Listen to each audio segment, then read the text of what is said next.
Class 9 physics की है और हम पहले क्वेश्चन से देखते आते हैं। पहला क्वेश्चन है explain translatory motion and give examples of various type of translatory motion. अब मैंने आपको बताया था ट्रांसलेटरी मोशन वो होता है जो एक लाइन में होता है, उसमें कर्व हो सकता है या आप कह सकते हैं वो कर्व फॉर्म में हो सकता है या वो स्ट्रेट होगा, मतलब इस तरह का होगा, पर उसमें रोटेशन नहीं होगी। ये बात आपने नोटिस करनी है। Rider for example Ferris wheel आपने देखा होगा, फेरिस व्हील में यही होता है ना, वो क्या होता है उसका मोशन सर्कल में होता है पर वो रोटेट नहीं कर रहा होता अपनी एक्सिस के इर्द गिर्द। Types of translatory motion basically 3 तरह के टाइप्स हैं ट्रांसलेटरी मोशन की, जो हम आपने ये इस तरह अटैम्प्ट भी करते हुए भी लिखनी है। और बेसिकली ये पहली टाइप है लीनियर मोशन। लीनियर मोशन के अगर कोई भी चीज़ स्ट्रेट लाइन में है तो हम उस मोशन को कहते हैं लीनियर मोशन। फॉर एग्जाम्पल एक कार है वो स्ट्रेट लाइन में मूव कर रही है, एक एरोप्लेन है वो स्ट्रेट लाइन में मूव कर रहा है, तो हम क्या कहेंगे वो लीनियर मोशन में है। उसके बाद आ जाता है सर्कुलर मोशन। अगर कोई ऑब्जेक्ट सर्कुलर पाथ में मूव कर रहा है, अपनी एक्सिस पे रोटेट नहीं कर रहा, एक्सिस पे फॉर एग्जांपल फैन अपनी एक्सिस पे रोटेट करता है, और जो सर्कुलर मोशन है फॉर एग्जांपल आप किसी स्टोन को आप किसी वायर से आप उसे जोड़ लें और फिर आप उसे व्हर्ल करें, घुमाएं उसे, और आप देखेंगे वो सर्कुलर मोशन में मूव करेगा। इसके बाद थर्ड जो टाइप ऑफ मोशन है वो है रैंडम मोशन। ये डिसऑर्डर्ड या इरेगुलर मोशन को कहते हैं, जो एक खास पैटर्न नहीं शो कर रहा होता। फॉर एग्जांपल आप परफ्यूम करते हैं एक रूम में, उसकी डायरेक्शन बेशक सामने की तरफ हो, पर आप देखेंगे कुछ टाइम बाद पूरे रूम में उसकी फ्रेग्रेंस आपको फील होगी। तो ये इस टाइप ऑफ मोशन जो रैंडम होता है उसे हम कहते हैं रैंडम मोशन। उसके बाद differentiate between the following rest and motion. Basically rest and motion में क्या फ़र्क है? रेस्ट, अगर आप फॉर एग्जांपल आपके सामने एक ग्लास पड़ा है टेबल के ऊपर, तो आप देख सकते हैं कि वो रेस्ट पे है। इसी तरह कोई आप एक कार है, वो आप अपने घर से बाहर निकले, आपने कार को बाहर देखा है, कार जो आ रही थी आपने देखा वो मोशन में है, मतलब मूव कर रही है, मूवमेंट हो रही है उसकी, तो आप कह सकते हैं मोशन में। सही है, पर ये चीज़ पैसेंजर वो ऑब्जॉर्वर पे डिपेंड करती है बेसिकली। फॉर एग्जांपल कि मैंने आपको पहले भी एग्जांपल दी थी जब हम चैप्टर पढ़ रहे थे कि एक ऑब्जॉर्वर है, अब वो ट्रेन के अंदर बैठा हुआ है और ट्रेन के अंदर एक टेबल पे एक ग्लास पड़ा हुआ है, तो वो देखेगा कि वो रेस्ट पे है, उसके लिए वो ग्लास रेस्ट पे है, वो मूव नहीं कर रहा। पर अगर कोई बाहर से किसी विंडो के थ्रू देखेगा ट्रेन के अंदर ग्लास पड़ा हुआ, तो वो देखेगा कि वो मूव कर रहा है। ठीक है, अगर ट्रेन मूव कर रही है और कोई बंदा प्लेटफॉर्म पे खड़ा हुआ है, पाथ के वो ट्रेन के पाथ के बिल्कुल करीब खड़ा है और वो देख रहे ट्रेन गुजर रही है उसके आगे से, तो वो देखेगा कि ग्लास भी मूव कर, उसे लगेगा कि ग्लास ऐसे मूव कर रहा है। तो ऑब्जॉर्वर पे भी डिपेंड करता है कि रेस्ट पे होगा या नहीं होगा या मोशन में। उसके बाद आते हैं difference between circular and rotatory motion. Basic difference circular और रोटेटरी मोशन का ये आप पढ़ भी सकते हैं बेसिकली कि सर्कुलर मोशन ये होता है कि फॉर एग्जांपल आप फेरिस व्हील की एग्जांपल देखते हैं। ये आप पार्क्स, ये जो बड़े फोर्ट्रेस वगैरह पार्क्स हैं उनमें आपने फेरिस व्हील अगर देखा हो तो वो सर्कुलर पाथ मूव कर रहा होता है, फॉर एग्जाम्पल सर्कुलर पाथ में मूव हो रहा होता है। पर अगर आप रोटेटरी मोशन देखें, फॉर एग्जाम्पल फैन है, अब कोई चीज़ अगर अपनी एक्सिस पे रोटेट कर रही होगी तो हम उसे रोटेटरी मोशन में कंसीडर करेंगे। ये फ़र्क है बेसिकली। उसके बाद हम आ जाते हैं, ये जो है difference between distance and displacement. अब डिस्टेंस क्या, मैंने आपको बताया था शॉर्टेस्ट डिस्टेंस जो होता है दो पॉइंट्स के बीच में, उसे हम कहते हैं डिस्प्लेसमेंट। और जो पूरा हम फॉर एग्जांपल अपने घर से बाहर निकले, हम राइट गए, लेफ्ट गए, फिर राइट गए, फिर लेफ्ट गए और हम अपनी डेस्टिनेशन में पहुंचे, तो हम कहेंगे क्या, वो डिस्टेंस हमने कवर किया है। डिस्टेंस हमेशा स्केलर होता है, डिस्प्लेसमेंट वेक्टर होता है। डिस्टेंस को हम कहते हैं फार्मूला के डिस्टेंस का S equal to V T, इसे मीटर में मेजर करते हैं। डिस्प्लेसमेंट का फार्मूला है D equal to V T, इसे भी मीटर में मेजर करते हैं। अब फॉर एग्जांपल ये डायग्राम आप देख रहे हैं, अब ए से फॉर एग्जांपल बी की तरफ जाना है, तो ये स्ट्रेट एरो आपको नजर आ रहा है, ये है डिस्प्लेसमेंट। पर अगर आप ए से ऊपर जाएंगे, फिर नीचे आएंगे, एस से पार होते हुए फिर बी पे आएंगे, तो ये डिस्टेंस आपने कवर किया। ये फ़र्क है बेसिकली डिस्टेंस और डिस्प्लेसमेंट में। बेसिकली जब आपने क्वेश्चन अटेम्प्ट करना है तो आपने इसी तरह लाइन्स लगानी है और आपने अलाइन करते हुए दोनों के डिफरेंसेस बताने हैं। लेफ्ट पे फॉर एग्जांपल आप स्पीड का बता रहे हैं, तो फिर राइट पे आपने वेलोसिटी का बताना है। Difference between speed and velocity क्या है? The distance covered by an object in unit time को हम स्पीड कहते हैं, मतलब कितना डिस्टेंस कवर कर रही है कोई बॉडी और कितने टाइम में कर रही है, तो उसे हम कहते हैं स्पीड। स्पीड स्केलर क्वांटिटी होती है, जैसे हमने चैप्टर पढ़ा था तो मैंने आपको बताया था, और इसका यूनिट क्या है, मीटर पर सेकंड। वेलोसिटी क्या है? The rate of displacement of a body को हम वेलोसिटी कहते हैं। इसे क्या है, किसके इक्वल है? Displacement divided by time. तो ये वेक्टर क्वांटिटी है, क्यों? क्योंकि वेलोसिटी हमेशा बॉडी की डिस्टेंस डायरेक्शन पे डिपेंड कर रही होती है। जो चीज़ डायरेक्शन पे डिपेंड करती है हम उसे वेक्टर क्वांटिटी कहते हैं, जो चीज़ डायरेक्शन पे डिपेंड नहीं करती वो स्केलर क्वांटिटी होती है, और दोनों का यूनिट सेम है, मीटर पर सेकंड। उसके बाद आ जाता है difference between linear and random motion. Linear motion क्या, स्ट्रेट लाइन में जो मोशन होगा उसे लीनियर मोशन कहेंगे। मैंने आपको पहले भी एग्जांपल दी है कि एरोप्लेन की एग्जांपल हो गई। इसी तरह रैंडम मोशन क्या, इरेगुलर जो होता है, जो फॉर एग्जांपल आप अगर मूवमेंट आप एक इंसान की बॉडी आप मूवमेंट को ट्रेस करने लगे तो वो आप देखेंगे रैंडम मोशन। वो ये नहीं होगा कि एग्जैक्ट पाथ से वो हर बार मूव करके जाएगा। जरा डस्ट पार्टिकल की इसने एग्जांपल दी हुई है। Distance between scalar and vector, अब कोई भी क्वांटिटी फॉर एग्जांपल 5 kg है, मैं वेट है, ये 5 kg मैस है एक बंदे का, सॉरी वेट तो नहीं होगा, वेट का तो यूनिट न्यूटन होता है। जो 5 kg मैस है एक बंदे का, आप देखेंगे उसके लिए डायरेक्शन की कोई ज़रूरत नहीं है। 5 kg मैस है, मतलब मैग्नीट्यूड पे डिपेंड कर रहा है, 5 की वैल्यू पे डिपेंड कर रहा है, उसका डायरेक्शन से तो कोई ताल्लुक नहीं है। तो इसे ऐसी क्वांटिटी जिसमें सिर्फ मैग्नीट्यूड हो उसे हम कहते हैं स्केलर। पर वेक्टर में क्या होता है, ऐसी क्वांटिटी जिसमें डायरेक्शन भी हो और मैग्नीट्यूड दोनों हो उसे हम कहते हैं वेक्टर। बेसिकली एग्जांपल दी हुई है, एग्जांपल स्केलर की mass, length, time, speed, volume, work वगैरह एक्सेट्रा, और जिसमें डायरेक्शन, वेलोसिटी, डिस्प्लेसमेंट, फोर्स, ये जितनी भी होगी ये सारी वेक्टर क्वांटिटी आ जाती हैं। उसके बाद define the term speed, velocity and acceleration. Speed का क्या है, distance covered by an object in unit time, जैसे हम पढ़ के आए हैं। मैथमेटिकल फॉर्म क्या है, speed equal to distance by time, v equal to S by T आ गया।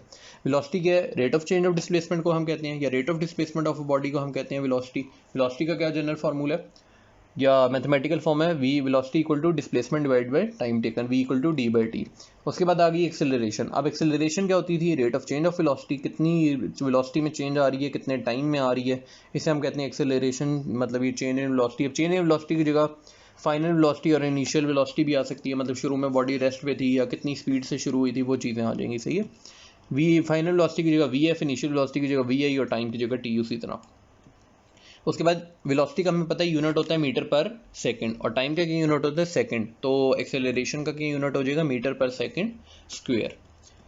कहना body moving at constant speed है कांस्टेंट एक्सेलरेशन। अब इस तरह के क्वेश्चन ना ये कॉन्सेप्चुअल क्वेश्चन होते हैं जिन पर समझना ज़रूरी होता है। तो इसका आंसर है येस। अभी इसकी रीज़न हम येस तो आंसर है, पर अगर आप रीज़न नहीं लिखेंगे तो आपको 0 मार्क्स मिलेंगे, तो रीज़न लिखना ज़रूरी है। When a body is moving with constant speed, the body can have acceleration if its direction changes.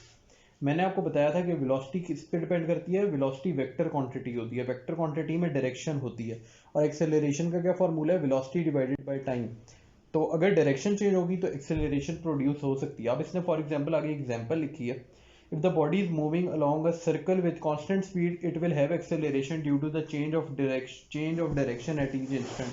अब आप देखेंगे वो सर्कुलर मूव कर रही है, तो उसकी डायरेक्शन मतलब स्ट्रेट तो नहीं रह रही ना, मतलब कर्व फॉर्म में उसकी डायरेक्शन चेंज हुई जा रही है, रोटेशन वाली फॉर्म में उसकी डायरेक्शन चेंज हुई जा रही है, इसलिए उसकी एक्सेलरेशन होगी। इसलिए इस क्वेश्चन का आंसर क्या है, यस सर, सही हो गया।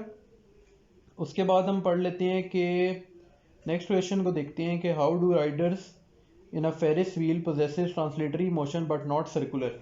अब फेरिस व्हील अगर आपने देखा हो, जिस तरह ये फोर्ट्रेस वगैरह या पार्क थीम पार्क्स के अंदर होता है, तो इसकी रीज़न ये है कि जो मोशन होता है ना उनका वो सर्कल में होता है और वो अपनी एक्सिस पे रोटेट नहीं कर रहे होते।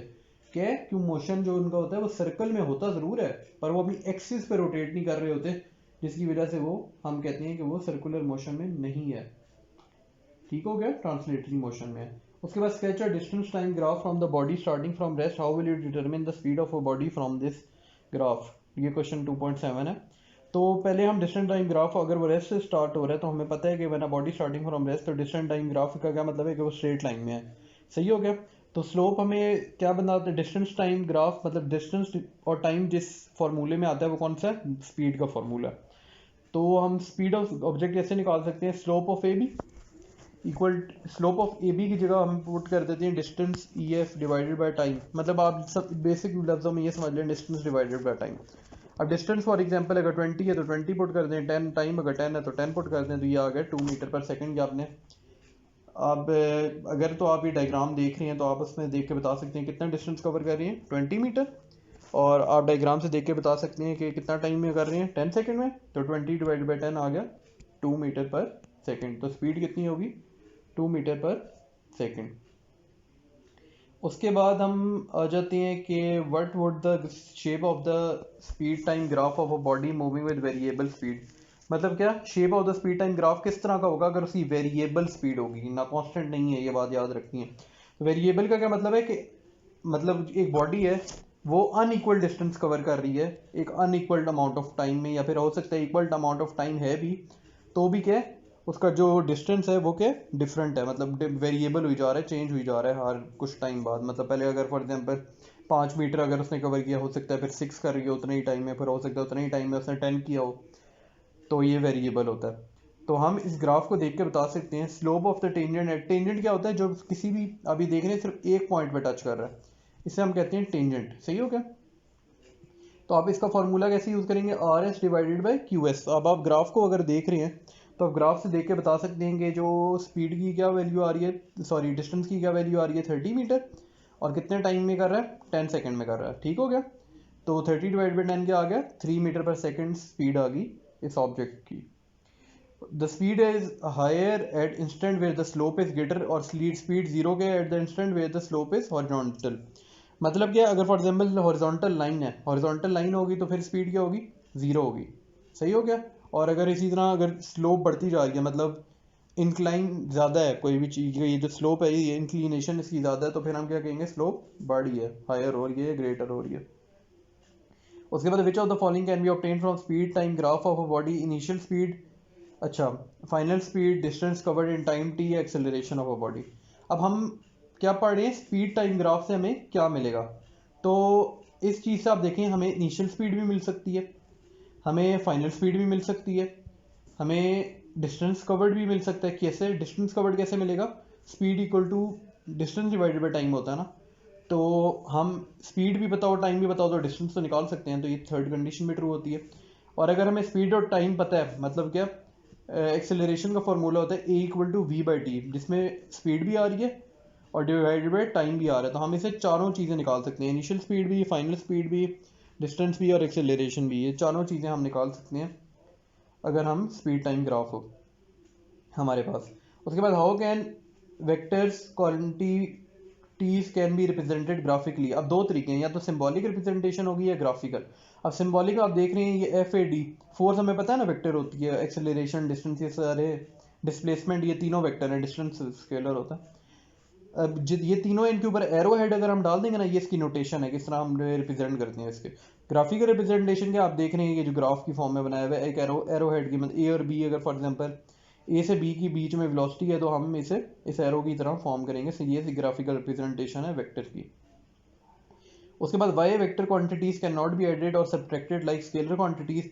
अच्छा, इसके लिए ना हम इसे अलजेब्रिक मेथड या सिंपल 2+2 या इक्वल टू 4 करके नहीं कर सकते। क्यों? इसमें वेक्टर्स आ जाते हैं, तो वेक्टर्स के लिए ना हमें head to tail rule use करना पड़ता है। हेड टू टेल रूल क्या होता है, basically head to tail rule ये होता है, फॉर एग्जांपल 3 वेक्टर हैं, अगर वो लाइन में है तो हम तीनों को सीधा सीधा ऐड कर देंगे। मतलब जिस तरह अगर वो डायरेक्शन में आप ये देख रहे हैं, आप ये जो मैं एरोस बना रहा हूँ, आप इसको देख के बता सकते हैं कि क्या ये इस तरह head to tail rule follow कर रहे हैं। सही है? उसके बाद how are vector quantities important for us in our daily life. अब जिस चीज़ में भी वेक्टर क्वांटिटी, बेसिकली पहले समझ लेते हैं होता क्या है। पहले तो वेक्टर क्वांटिटी वो होता है जिसमें मैग्नीट्यूड भी होता है और डायरेक्शन दोनों होते हैं। मैग्नीट्यूड फॉर एग्जांपल एक वेलोसिटी है, उसका 5 मीटर पर सेकेंड उसकी वैल्यू है, और वो किस डायरेक्शन में, ये चीज़, ये दो चीज़ें। फॉर एग्जांपल ब्रीथिंग है, सही है, तो diaphragm muscles exert a force that has a magnitude and direction, मतलब कोई मैग्नीट्यूड और कोई डायरेक्शन है ना उनकी। आप चल रहे हैं 7 किलोमीटर पर आवर की स्पीड से, अगर आप चल रहे हैं तो किसी डायरेक्शन में मूव कर रहे होंगे। आप स्कूल जा रहे हैं, 300 मीटर है, कोई मतलब डायरेक्शन होगी ना स्कूल की तरफ, तभी आप स्कूल जाएंगे।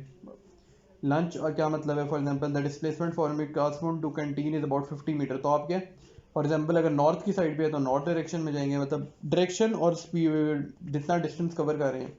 एक मैग्नीट्यूड होगा और डायरेक्शन, दो चीज़ें होंगी तो वेक्टर क्वांटिटी होगी। उसके बाद डू डिस्क्राइब कार वेलोसिटी, मतलब कार अगर 80 किलोमीटर पर आवर से मूव कर रही है और साउथ की तरफ जा रही है, डायरेक्शन तो है ना उसकी। इस तरह की जितनी भी एग्जांपल है जिसमें डायरेक्शन और मैग्नीट्यूड दोनों आ जाएगी, हम उसे क्या कहते हैं, वेक्टर क्वांटिटी या वेक्टर क्वांटिटी हैं वो। Drive equation of motion from uniformly accelerated rectilinear motion. उसके बाद क्या आ गई हैं, ये जो बेसिकली हमने मैंने पिछली वीडियो में, ये वीडियो के एंड पे आप देख भी सकते हैं, इस क्वेश्चन में इक्वेशन ऑफ मोशन की वीडियो बनाई है, उसमें से ये पूरा क्वेश्चन आप वहाँ से आया हुआ है, तो आप उसको देख सकते हैं। उसके बाद आगे sketch of velocity time graph from the motion of a body from the graph explaining each step calculate total distance. अब for example distance moved by an object can be term, हम वेलोसिटी टाइम ग्राफ से distance निकाल सकते हैं ना। इसी तरह if a body moves with constant speed, अगर कांस्टेंट स्पीड से मूव कर रही है तो क्या बता सकते हैं, एरिया बताएंगे। ये अगर आपने जो इक्वेशन ऑफ मोशन वाली है उसी के अंदर मैंने जो डायग्राम बताई है वहाँ से भी आप इसको देख के समझ सकते हैं। The velocity of the object increases uniformly from 0 to v in time t, तो मैग्नीट्यूड या एवरेज वेलोसिटी का क्या फॉर्मूला होता है, 0 + v डिवाइडेड बाय 2 या फिर v/2। अब डिस्टेंस कवर्ड क्या होता है, एवरेज वेलोसिटी इनटू टाइम। अब वेलोसिटी की जगह 1/2 v पुट कर दें और टाइम की जगह t रहने दें, तो हम इससे क्या निकाल सकते हैं, ये आप देख रहे हैं ना 1/2 बेस इंटू हाइट वाला जो ट्राइंगल का फॉर्मूला होता है, एरिया ऑफ ट्राइंगल का 1/2 बेस इंटू हाइट, ये वो यूज़ हुआ है। 1/2 बेस की जगह 1/2 v और हाइट की जगह t आ गया, सही है। तो area between velocity time graph and the time makes it numerically equal to the distance covered by the object, मतलब कितना डिस्टेंस कर एरिया पे डिपेंड कर रहा है बेसिकली, आप डायग्राम से देख के समझ भी सकते हैं। यहाँ पे ये एक्सरसाइज ख़त्म हो जाती है और कल मैं वीडियो पोस्ट कर देंगे जिसमें हमने न्यूमेरिकल किए होंगे चैप्टर 2 के। तो आप लाइक करें, शेयर करें, सब्सक्राइब करें हमारे चैनल को।